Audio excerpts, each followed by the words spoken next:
Hello everyone. Today we are going to discuss about a new chapter, mechanical properties of fluids. This is the lecture number 1 we are going to start here.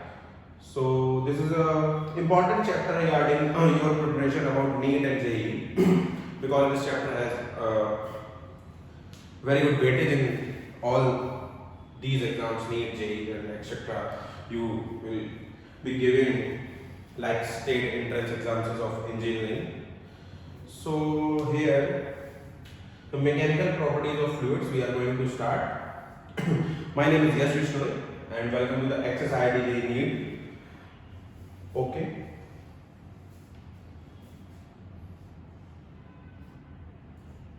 Look, these are the contents we are going to cover in this chapter.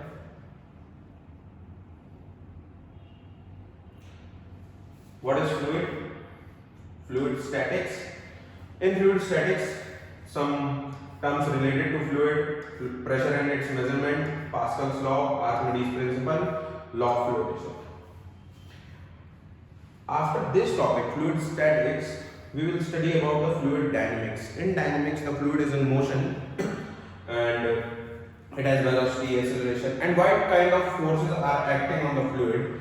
We will going to study Bernoulli's theorem, Torricelli theorem, and the application based on Bernoulli's theorem. From here, the first part of the fluid mechanics ends. This is the first part. This is the part number 1. Part first. Second part has 3 mainly topic. First one is viscosity.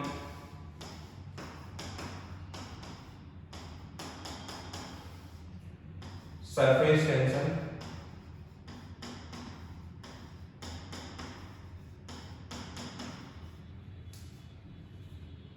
and third one is capillary rise and fall. Books में आप लोग देखते होंगे कि ये जो first part हमारे लिए फ्लूइड मैकेनिक्स के नाम से होता है और सेकंड जो पार्ट है उसका नाम होता है सरफेस टेंशन एंड विस्कोसिटी, या विस्कोसिटी एंड सरफेस टेंशन के नाम से अलग चैप्टर होता है.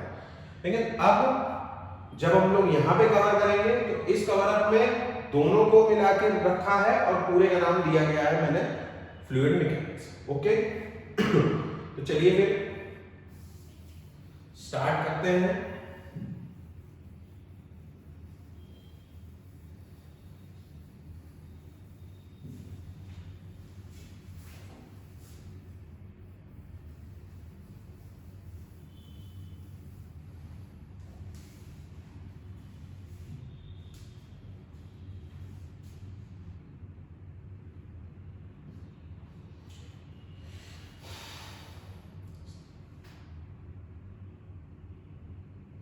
अब भाई फ्लूइड मैकेनिक्स पढ़ रहे हैं तो पहले ये तो जान लें कि फ्लूइड है क्या चीज आखिरकार.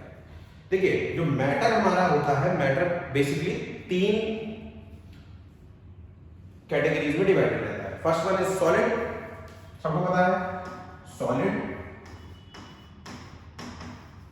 दूसरा लिक्विड, 3 स्टेट्स ऑफ मैटर की बात हो रही है, liquid, and third one is gas. यही होता है.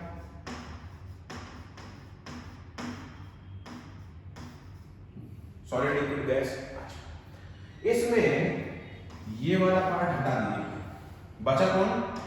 लिक्विड और गैस.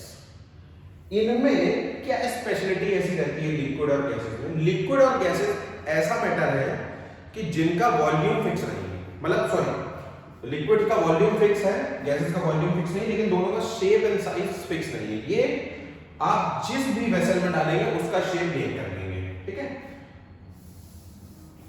अब इन्हीं लिक्विड और गैसेस को कंबाइंड करके एक कैटेगरी बनाएगी जिसका नाम है फ्लूइड. क्या नाम है उसका? फ्लूइड. फ्लूइड क्या होता है कि अगर साइंस की भाषा में बोला जाए, साइंस की लैंग्वेज में बोला जाए, तो fluid is the substance which can not resist shear stress no matter how much small it is. मतलब कि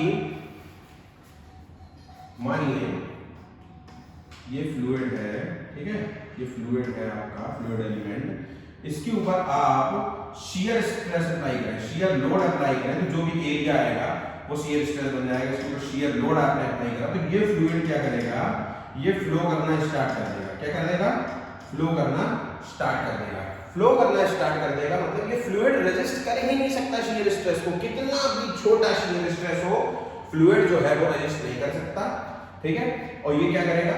फ्लो कर देगा। इसमें तुरंत का तुरंत डिफॉर्मेशन देखने को आपको मिलेगा, चाहे भले ही वो शियर स्ट्रेस की वैल्यू मान लीजिए आपकी 0.00001 पास्कल ही क्यों ना हो, fluid can not resist this little amount of shear stress also, ठीक है, कोई फर्क नहीं पड़ता फ्लूइड को, ठीक। अच्छा भाई, तो ये बात हो गई फ्लूइड साइंस की भाषा में। ये नॉर्मल भाषा में लोग बोलते हैं कि fluid is the substance which can flow, fluid is the substance which can flow, which has a tendency to flow, जिसका मतलब ही क्या है? बह जाओ। बह जाओ मतलब उसके ऊपर आपने शियर स्ट्रेस लगाया और तुरंत ही बह गया, ठीक, बह गया भाई, तो ये भी फ्लूइड है ना, क्योंकि फ्लूइड का काम ही बहना। अच्छा, दूसरा पॉइंट लिखा है मैंने यहाँ पर, fluid shows a continuous deformation under the action of shear stress, ठीक, कंटीन्यूअस डिफॉर्मेशन। आप मानिए आप कोई बॉटल ले पानी का, ठीक है, और उसको आप टेबल पर फैला दें, स्प्रे कर दें, ठीक, अब क्या वो पानी फैलने के बाद में आपने हल्का सा उसमें फोड़ दिया, वो निकला, और अब क्या वो थोड़ा सा डिफॉर्मेशन के बाद नहीं भाई, क्या होगा? पानी बह रहा है, ठीक है, तो मानिए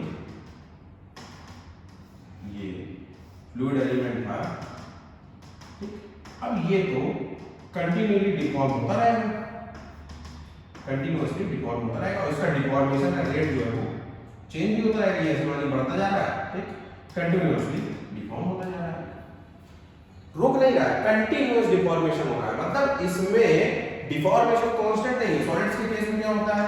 ये जैसे हमारा फ्लूइड है, ठीक है, ये फ्लूइड है। सॉलिड्स के केस में क्या होता है जी? सॉलिड एलिमेंट, कोई आपने इसके ऊपर शियर फोर्स अप्लाई करा, यहाँ भी शियर फोर्स अप्लाई होता, ठीक, ये क्या होंगे? सॉलिड एलिमेंट थोड़ा सा डिफॉर्म होने के बाद रुक जाएंगे, ये डिफॉर्मेशन आ जाएगा इसमें थीटा, इसमें जो डिफॉर्मेशन आएगा ये थीटा, ठीक, ये डिफॉर्मेशन कांस्टेंट नहीं होगा, ये टाइम के साथ में चेंज होता रहेगा लगातार। क्या होता रहेगा? टाइम के साथ में चेंज होता रहेगा लगातार। तो इसीलिए फ्लूइड में हम डिफॉर्मेशन की बात ना करते हुए रेट ऑफ डिफॉर्मेशन की बात करते हैं। अच्छा, उसे डिफॉर्मेशन को क्या नाम दिया जाता है भाई? शियर स्ट्रेन, ठीक है। तो दूसरे लैंग्वेजेस में हम बोले तो हम फ्लूइड में यहाँ पर शियर स्ट्रेन की बात ना करके रेट ऑफ शियर स्ट्रेन की बात करते हैं। किसकी बात करते हैं? रेट ऑफ शियर स्ट्रेन, ठीक। चलिए भाई, एक पॉइंट ये हो गया।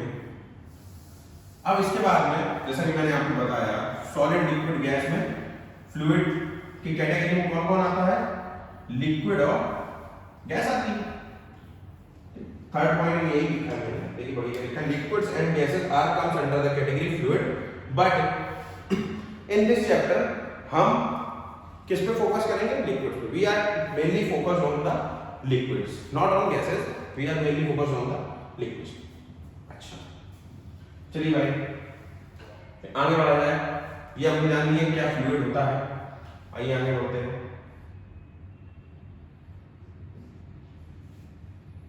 अब देखिए कुछ टर्म्स हैं किससे रिलेटेड? फ्लूइड से रिलेटेड। किससे रिलेटेड टर्म्स? फ्लूइड से रिलेटेड।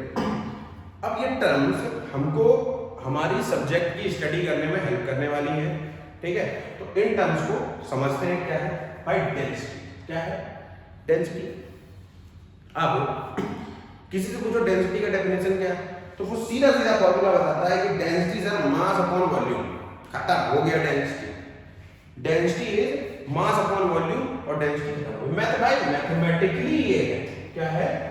मैथमेटिकली ये है कि डेंसिटी इक्वल्स टू मास। वहां लिखा है मैंने, ये density of fluid is defined as the mass per unit volume. लिखा भी है, ये यूनिट बनता है किलोग्राम पर मीटर क्यूब, एसआई यूनिट इसका किलोग्राम पर मीटर। लेकिन यार डेंसिटी का सिग्निफिकेंस क्या है? डेंसिटी का सिग्निफिकेंस मेरे भाई देखो, सुनो, मानो ये कोई लिक्विड है। क्या है? लिक्विड।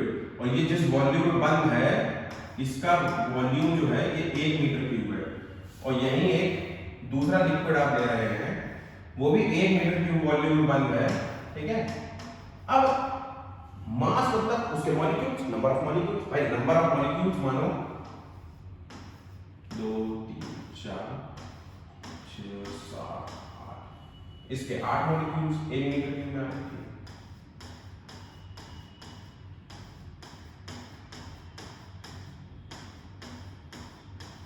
इसके 1 2 3 4 5 6 7 10 13 50 17, इसके 8 मॉलिक्यूल्स हैं, ये टोटल 17 मॉलिक्यूल्स है।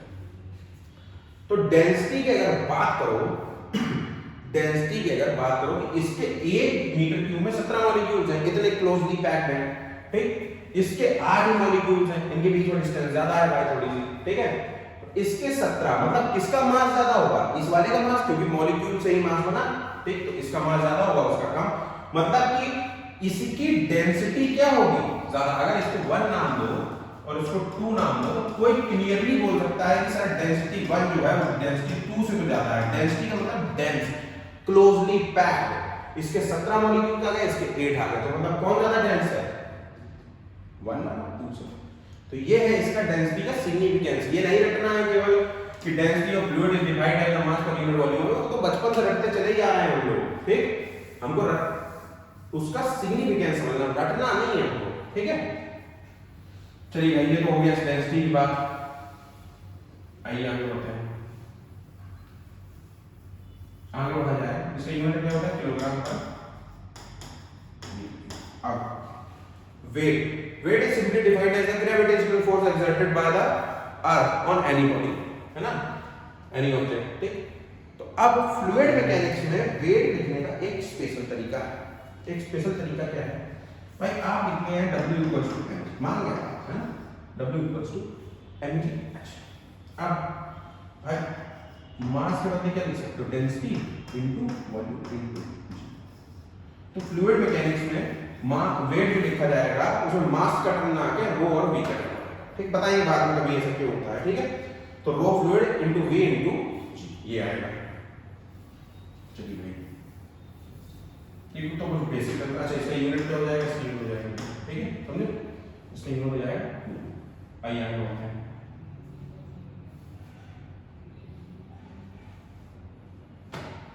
ठीक, अगला है स्पेसिफिक वेट। क्या है भाई? Specific weight. स्पेसिफिक वेट कुछ नहीं होता। Specific weight is just simply defined as the ratio of weight of the fluid element divided by the volume of the fluid element, ठीक। W by V, अगर इसको small w से denote करते हैं, W by V equals to, इसके बदले क्या रख सकते हो? Rho Vg divided by V, V से V कैंसिल आउट हो गया, बचा क्या? रो G, ये हो गया, ठीक। यूनिट क्या बनेगा? Newton per metre, okay. Weight divided by, ठीक। नेक्स्ट, रिलेटिव डेंसिटी, इसी टर्म को बोला जाता है स्पेसिफिक ग्रेविटी। क्या बोला जाता है? Specific gravity. भाई ये क्या है? ये है, it is the ratio of density of a fluid to the ratio of to the density of standard fluid। किसका? standard fluid।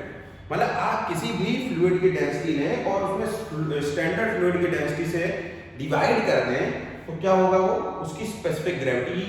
ये इसका सिग्निफिकेंस ये कि बताता है कि भाई कोई फ्लूइड स्टैंडर्ड फ्लूइड के कंपैरिजन में कितना ज्यादा भारी है या हल्का है, ठीक है। अब भाई लिक्विड के केस में स्टैंडर्ड फ्लूइड क्या लिया जाता है? लिक्विड के केस में स्टैंडर्ड फ्लूइड लिया जाता है वाटर एट 4 डिग्री सेल्सियस, उसकी डेंसिटी ली जाती है। और ये कितनी होती है? ये होती है 1000 किलोग्राम पर मीटर क्यूब। समझे बात?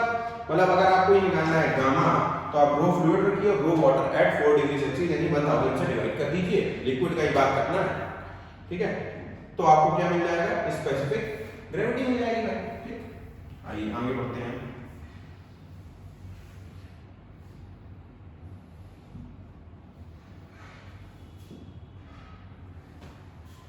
अब यदि बात करते हैं भाई प्रेशर और उसके मेजरमेंट के बारे में। Pressure and it's measurement, topic का नाम लिया, पहले प्रेशर देखते हैं क्या है, ठीक। प्रेशर क्या है भाई? मैथमेटिकली हमने आज तक सीखा कि pressure is the normal force और थ्रस्ट एक्टिंग ऑन एरिया, या नॉर्मल फोर्स और थ्रस्ट ऑन यूनिट एरिया, ठीक। Perpendicular force, normal force, thrust divided by unit area is known as pressure, ठीक। होता भी है, बिल्कुल सही बात है, ठीक है। अब इसका यूनिट जो बनता है क्या? फोर्स का, न्यूटन एरिया का मीटर स्क्वायर। ये हो गया इसका यूनिट। इसका ऐसा यूनिट यही है क्या, न्यूटन पर मीटर स्क्वायर। ये इसको एक नाम और दिया गया in the honour of great scientist sir Blaise Pascal. उनके ऑनर में इसका यूनिट रखा गया क्या, पास्कल। ठीक, डिनोट करना जाता है इसको P A, P capital A small. जो भी यूनिट साइंटिस्ट के नाम में रखे गए उनका जो लेटर रहता है वो कैसा रहता है, कैपिटल लेटर, पहला कैपिटल फिर बाद में एक स्मॉल लेटर होगा, है ना। अब इसके अलावा अदर यूनिट्स ऑफ प्रेशर कौन कौन से हैं भाई? अदर यूनिट्स ऑफ प्रेशर क्या क्या है? देखिए एक पहला तो है किलो पास्कल। किलो पास्कल यानी कि 1 किलो में जानते हैं 1000 यानी 10 टू द पावर 3 पास्कल। फिर एक बार, एक स्पेशल यूनिट प्रेशर का बार, ठीक है, जिसका मतलब होता है 10 to the power 5 pascal. Okay, 1 mega, mega pascal मतलब 10 टू द पावर 6। अब इसको भाई अगर बार में बदलो तो 10 बार के बराबर हो जाएगा, क्यों, ये 10 टू द पावर 5 तो ये 10 टू द पावर 6 है, 10 बार। ठीक, या ये होता है 1 न्यूटन पर एमएम स्क्वायर के बराबर। देखिए कैसे, ठीक, 1 न्यूटन पर एमएम स्क्वायर लिखा है इक्वल्स टू पाई। ये क्या हो जाएगा अगर इसको न्यूटन पर मीटर स्क्वायर बोलते हैं, 1 डिवाइडेड बाय न्यूटन, और ये 1 N 10 to the power -6 metre square, यानी कि 10 to the power 6 newton per metre square. अब ये 10 to the power 6 newton per metre square तो आ गया ना, ये किसके बराबर होता है, pascal. 10 to the power 6 pascal, और ये 10 टू द पावर 6 पास्कल किसके बराबर है, आपका 1 मीगा पास्कल। फिर ये मिस्ट्री सॉल्व हो गई, है ना। अब इसके बाद में नेक्स्ट भाई 1 एटीएम। 1 एटीएम, एटीएम का मतलब क्या है, एटमॉस्फेरिक प्रेशर का वैल्यू है। ठीक, 1 एटीएम एटमॉस्फेरिक प्रेशर मतलब जो प्रेशर एयर हमारे ऊपर, सबके ऊपर, सारी सरफेसेस पे एक्सर्ट करती है, इसकी वैल्यू होती है 1.01325 बार।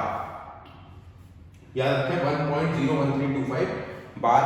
पास्कल में सॉल्व करो तो 10 टू द पावर 5 पास्कल। या फिर इसको जो है बैरोमीटर की मदद से नापा जाता है एयर प्रेशर को, एटमॉस्फेरिक प्रेशर को, तो उसका वैल्यू होता है 760 mm ऑफ Hg। मतलब यहां तक मर्क्यूरी राइज करता है तो उसकी प्रेशर की वैल्यू कितनी आती है, 180। अच्छा, ये सब बात बाद में करेंगे, जब मेजरमेंट पे जाएंगे तब बात करेंगे। अभी तो यूनिट देखिए, एक torr equals to 1 mm of Hg pressure.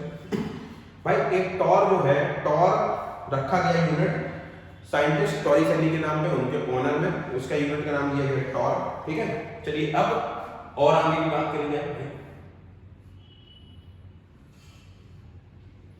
How pressure forms in fluid. Pressure आखिरकार फ्लूइड्स में आता कैसे है, कैसे फ्लूइड प्रेशर एक्सर्ट करते हैं, ये सब चीजें देखते हैं। आइए मानिए जस्ट इसको मानिए ये एक कंटेनर है, एक सिलेंडर, एक कंटेनर, एक वेसल।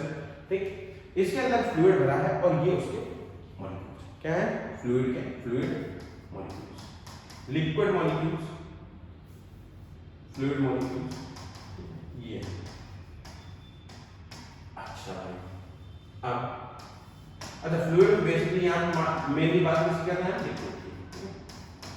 अच्छा, अब ये मॉलिक्यूल्स रैंडम मोशन करते हैं, सबको पता है रैंडम मोशन करते हैं। ठीक है, अब ये मानिए मॉलिक्यूल जो है ये इस वॉल में टकराए, धपूक करके एकदम, है ना, टकराए। अब टकराए तो इनका मानिए इनिशियल मोमेंटम इस डायरेक्शन में, ठीक, पी है।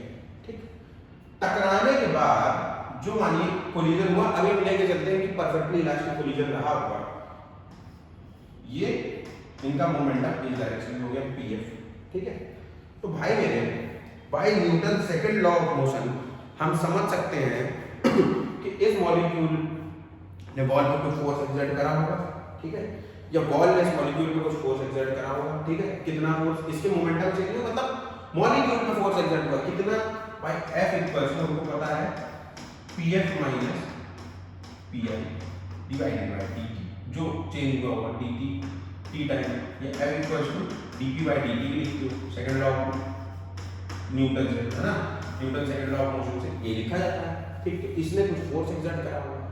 अब by Newton third law of motion इसने इस पे फोर्स लगाया तो मॉलिक्यूल ने भी बॉल पे फोर्स एक्सर्ट करा ही होगा। मॉलिक्यूल की वजह से। तो एक्शन रिएक्शन क्योंकि पेयर बनेगा भाई, forces can not exist in single, मतलब वो हमेशा कैसे एग्जिस्ट करेंगे, पेयर में ही एग्जिस्ट करेंगे। फोर्सेस, ये न्यूटन का थर्ड लॉ है कि फोर्सेस हमेशा पेयर में ही एग्जिस्ट करते हैं, अकेले एग्जिस्ट नहीं करते। तो दीवार में बॉल ने इस पे फोर्स लगाया तो मॉलिक्यूल ने भी दीवार पर वापस फोर्स लगाया होगा। अब ये पूरा का पूरा फोर्स, ऐसे बहुत सैकड़ों मॉलिक्यूल्स होंगे, करोड़ों मॉलिक्यूल्स होंगे, पता नहीं कितने होंगे, अब ये पूरा का पूरा फोर्स आ रहा है, ठीक। तो इसकी, इस फोर्स की यूनिट एरिया में क्या वैल्यू है, इसको क्या नाम देते हैं हम, प्रेशर। क्या नाम देते हैं इसको, प्रेशर। तो यही प्रेशर है, ये इसका सिग्निफिकेंस है, ठीक है। चलिए आइए आगे बढ़ रहे हैं।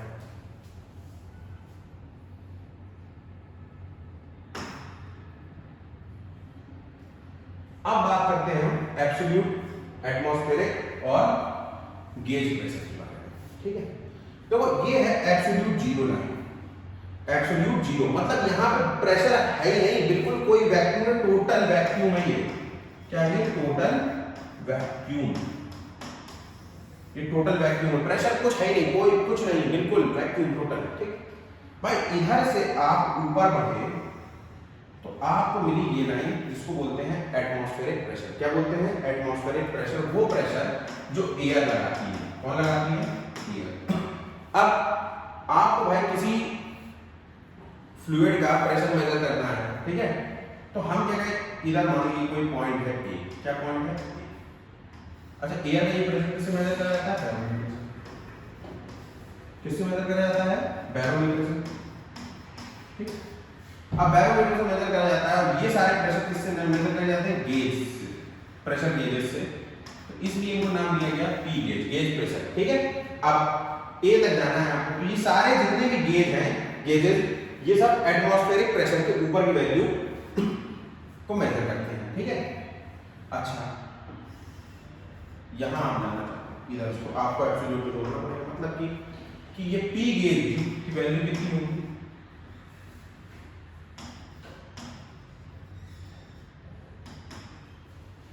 अगर आप इसका एब्सोल्यूट प्रेशर निकालो तो पी गेज की वैल्यू हो जाएगी P absolute minus P atmosphere, यानी कि P absolute equals to P gauge किसी ए पॉइंट का। ये तो गेज ने बताया ना भाई, इसका पी गेज, इसका एब्सोल्यूट प्रेशर कितना होगा, इतना ये लाइन के बराबर, ठीक। P gauge plus P ATM atmosphere, ठीक। अब अगर आपको देखो भाई, absolute pressure can not be negative, negative नहीं हो सकता, वो या तो जीरो होगा या उससे ज्यादा होगा। Gauge pressure